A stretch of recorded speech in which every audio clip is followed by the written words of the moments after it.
Last night, President Joe Biden issued a full and unconditional pardon of his son, Hunter, who was just days away from a possible prison sentence in 2 federal felony cases against him.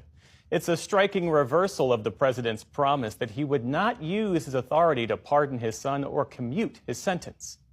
The president's son, Hunter Biden, receiving the most sweeping presidential pardon in generations, capping years of high-profile legal troubles and political scrutiny. He faced possible prison time for his conviction on federal gun charges back in June, as well as for separate tax crimes for which he pleaded guilty in September. Hunter Biden was scheduled to be sentenced in both cases later this month. His pardon goes even further, covering all federal offenses that Hunter Biden, quote, has committed or may have committed or taken part in over the last decade, including but not limited to all offenses charged or prosecuted.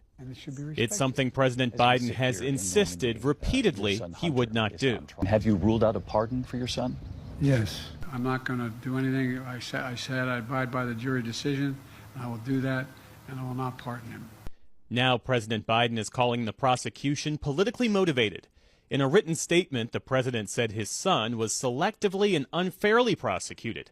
No reasonable person who looks at the facts of Hunter's cases can reach any other conclusion than Hunter was singled out only because he is my son, and that is wrong.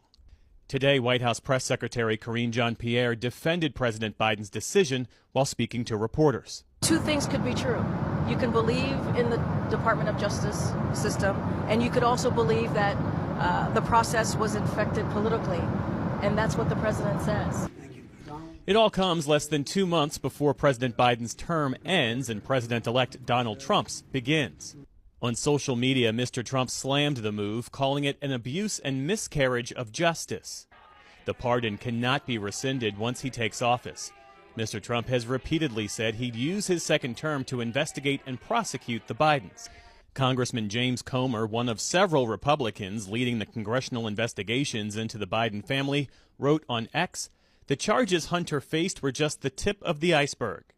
President Biden and his family continue to do everything they can to avoid accountability.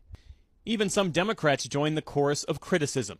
Colorado Governor Jared Polis expressed his disappointment in the president for putting his family ahead of the country, and he called the decision a bad precedent that could be abused by later presidents and will sadly tarnish his reputation. And we are joined now by Margaret Love. She previously served as U.S. pardon attorney under former Presidents George H.W. Bush and Bill Clinton. Thanks for being with us. It's a pleasure. Put the sweeping nature of this pardon in context for us. It not only spares Hunter Biden from doing possible prison time, it also insulates him from ever facing criminal charges for any crimes he possibly could have committed over the past decade. Yeah, it's a little hard to compare this to anything in the recent past, certainly.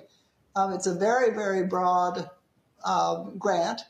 The only thing that I can compare it to is the pardon that President Ford gave President Nixon, which was also a preemptive pardon for a period of 5 years. In this case, it's a period of 11 years. So it's really quite unique, other than the Nixon pardon. And this pardon is a departure for President Biden, who has vowed not to interfere with the Justice Department's actions and who has mostly avoided weighing in on his son's legal issues. There is this question, though, of the intervening events, the reelection of Donald Trump, the prospect of Hunter Biden being at the mercy of a Trump Justice Department, where Donald Trump has explicitly said that he intends to use the criminal justice system to exact revenge, and his nomination of someone, Kash Patel, who has promised to go after the Bidens if he is confirmed as FBI director. Does any of that bolster the justification for this pardon? Well, obviously, it was very important to President Biden. I'm not going to comment on whether it justifies this kind of a grant or not. I mean, I'm more interested in talking about the very unique, almost unique nature of the grant itself, which could be questionable, to tell you the truth. There was a lot of conversation at the time of the Nixon grant. Eminent constitutional scholars debated whether the president had the power under the constitutional pardon power to grant preemptive pardons. I know there was conversation at the end of the Trump administration about preemptive pardons, and a decision was made apparently not to grant them. So I think that the real interest for me here is the nature of that grant. And I guess it will, in due course, be found whether it's an appropriate use of the president's power or not. How does this pardon for Hunter Biden fit into President Biden's overall clemency record? Oh, gosh. Well, he doesn't have a very lengthy record, to tell you the truth.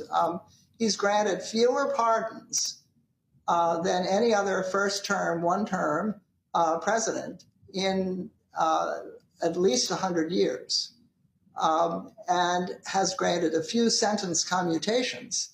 But it's been a pretty spare record, to tell you the truth. I've been hoping that he would grant a number of pardons. Many cases have been waiting in the backlog for years. And it would be great if he took this opportunity to grant some of those pardons and sentence commutations that have been awaiting his action.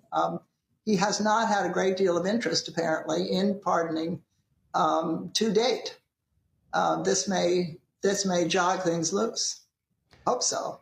What precedent does a pardon like this set, in your view? Well, I mean, it certainly suggests that another president might try it if it's not challenged. It's very interesting because President Trump himself was very adventuresome in his use of the pardon power, intervened in many pending cases the way no president had done before.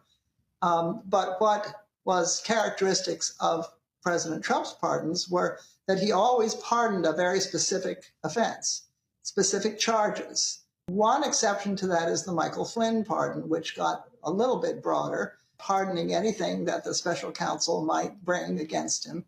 But that was a more defined jurisdiction than the Hunter Biden pardon or the Nixon pardon, for that matter. So you never know what might happen in the future.